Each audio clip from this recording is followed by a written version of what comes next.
सुनो और जीवन में उतारो। तो एक तो होता है सोना और जीवन में उतार ली। देखिए सुनना तो हो गया सोना और जीवन में उतार ली तो सोने में सुगंध। वास्तविक भाव इस चौपाई का ये है। धनुष काय का प्रतीक है। परीक्षित जी, हम शस्त्र लें तो शस्त्र काय का प्रतीक है? अभिमान का प्रतीक है कि नहीं? हथियार शस्त्र, पढ़े लिखे हो, समझाने में ज्यादा कठिनाई नहीं होगी। हथियार एक अभिमान का प्रतीक है और जहां अभिमान हो वहां भगवान रह सकता है? नहीं रह सकता। तो राम ने देखा मेरे और सीता के मिलने में ये अभिमान रूपी धनुष बीच में बाधा बना हुआ है, मध्य में बाधा बना हुआ है। यानी भक्ति और ब्रह्म दोनों के बीच में जब तक अभिमान रहेगा तो भक्ति और ब्रह्म का मिलन नहीं हो सकता। ये वास्तविक भाव है। वो सब भाव समझाए उन्हें घड़ी करके जेब में धर ले जियो, एक काम को ना है। वास्तविक भाव चौपाई का ये है कि राम और सीता यानी भक्ति और ब्रह्म के मिलने में बीच में मध्य में ये धनुष रूपी अभिमान बाधा बना हुआ है। राम बोले जब तक इस धनुष रूपी अभिमान को नहीं तोड़ूंगा, हटाऊंगा नहीं, तो मेरा और सीता का मिलन नहीं हो सकता।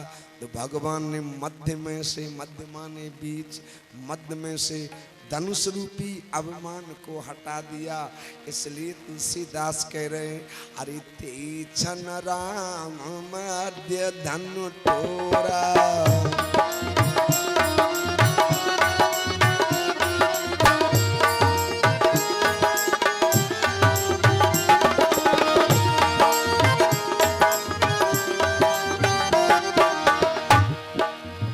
तीछन राम मध्य धन तोरा, तीछन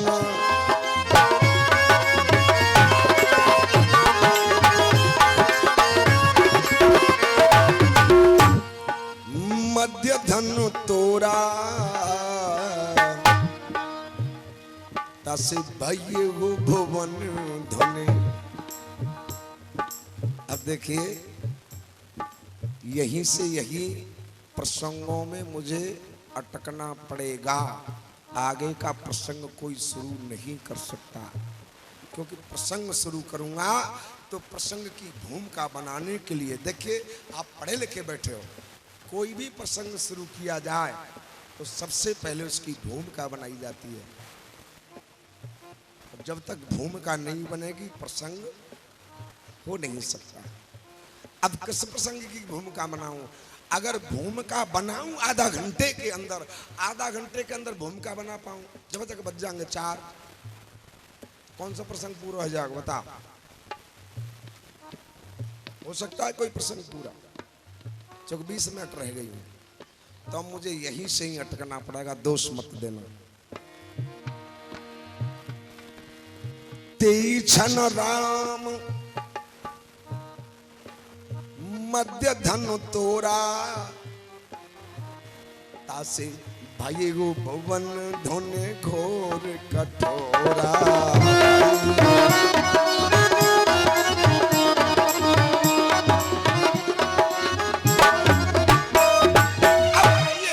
एक बहुत सुंदर बात बाबा ने लिखी है। रामायण को आप पढ़ना, प्रसंग बेशक कोई सुर नहीं हो, लेकिन आपको रामायण का फाउंडेशन, रामायण का सार, रामायण की बुनियाद सुनाऊंगा। देखिए रामायण घर घर है, आप सभी पढ़ते हो, सभी ने अध्ययन किया है, लेकिन अगर रामायण में देखा जाए तो सबसे बड़ा त्याग किसका है परीक्षित जी? इतने पात्र हैं रामायण में, राम लक्ष्मण हनुमान सीता भरत और कौशल्या दशरथ कैकेयी मंथरा सुमंत, इतने पात्र हैं, लेकिन सबसे बड़ा त्याग किस पात्र का है? सबसे बड़ा त्याग जिस पात्र का है, तुलसीदास ने उसकी तो चर्चा ही रामायण में नहीं की है, केवल एक जगह एक शब्द के माध्यम से चर्चा की है, मात्र बस एक शब्द से केवल इतनी चर्चा की है कि उर्मिला का विवाह लक्ष्मण से हो गया। उसके बाद कहीं भी कोई किसी प्रकार की चर्चा उर्मिला जी के बारे में नहीं है।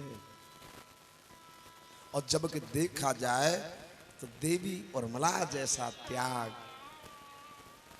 तो किसी पात्र का हो ही नहीं सकता, किसी भी पात्र का नहीं हो सकता। तो कुछ लोगों ने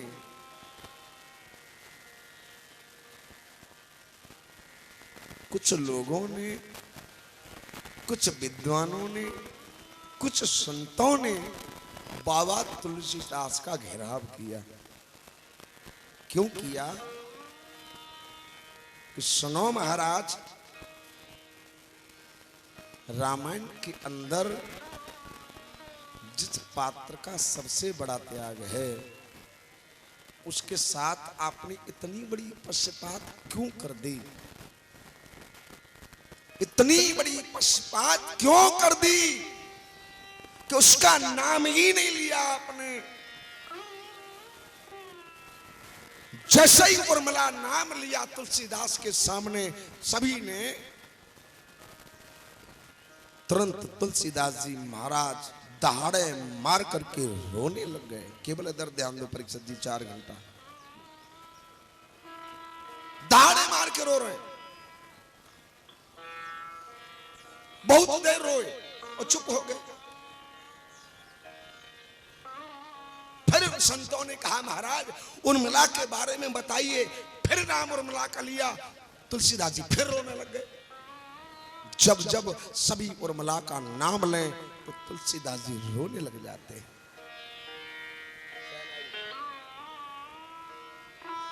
तो सभी संत बोले महाराज इस रोने से उत्तर थोड़ी मिलेगा, इस रोने से आप इस मुक्त थोड़ी हो जाओगे, हमें बताना पड़ेगा आज आपको। हम रोने से संतुष्ट नहीं है, संतुष्ट करिए। तुलसीदास जी बोले इससे ज्यादा और क्या संतुष्ट करूं आपको, आप समझ नहीं पा रहे हो आप? बोले नहीं, हमें समझाओ। तो तुलसीदास जी बोले उर्मिला जी का इतना बड़ा त्याग है, इतना बड़ा त्याग है कि जब जब उर्मिला के बारे में मैं सोच करके लिखने बैठता था तो मेरे भाई बहन ये कलम भी मेरे हाथ से छूट जाती थी, मेरा विवेक शून्य हो जाता था, मेरी वाणी अवरुद्ध हो जाती थी। और अगर लिख भी देता कैसे भी करके तो मुझे क्षमा करना, रामायण का प्रत्येक पात्र उर्मिला के सामने फीका पड़ जाता, इसलिए नहीं लिख पाया। क्षमा कर दो मुझे। उनका महान त्याग है। मेरी वाणी ने मेरा साथ नहीं दिया, मेरे विवेक ने मेरा साथ नहीं दिया, इसलिए नहीं लिख पाया। जानते हो कितना बड़ा त्याग है?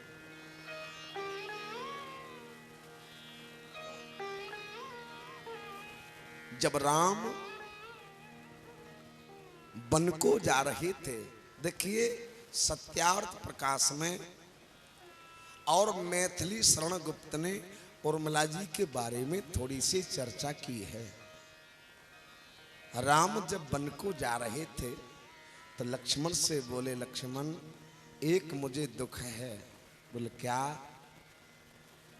कि मेरे जाने के बाद जिस माता को मैं सबसे ज्यादा प्रेम करता हूं उस मां की कोई भी देखभाल करने वाला अयोध्या में नहीं रहेगा, क्योंकि उसे सब गालियां दे रहे हैं। गाली सकल के कही देही, केकई को गालियां दे रहे हैं। उस मेरी मझली माता केकई की सेवा कौन करेगा? लक्ष्मण बोले चिंता मन करें भैया, मैया केकई की सेवा की जिम्मेदारी मैं लेता हूं। लखियो बात करनी हो, बाहर जाओ।